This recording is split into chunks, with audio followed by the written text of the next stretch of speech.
Hello বন্ধুরা, আজকে ছিল বৃষ্টির ওয়েদার। দারুণ ছিল ওয়েদারটা।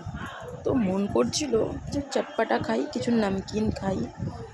তো যেই মন করেছে সেই বানিয়ে ফেললাম। চলে গেলাম পিসির কাছে। তো পিসি শুরু করে দিল সিঙ্গারা বানানো। এই যে আমার সিঙ্গারার আলু তৈরি হচ্ছে, বেলার প্রসেস, যেখানে ময়দাটা মেখে বেলার প্রসেস চলছে।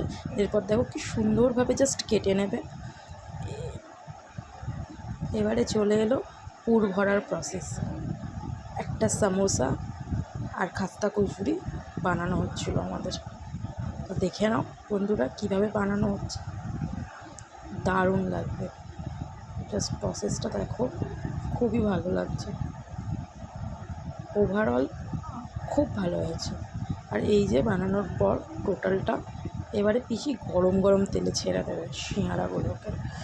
ভাজতে ভাজতে যা লোভ লাগছিল না দেখে। এবারে হয়ে গেছে ভাজা, আর এই যে আমাদের খাস্তা কচুরি আর সিঙ্গারা রেডি।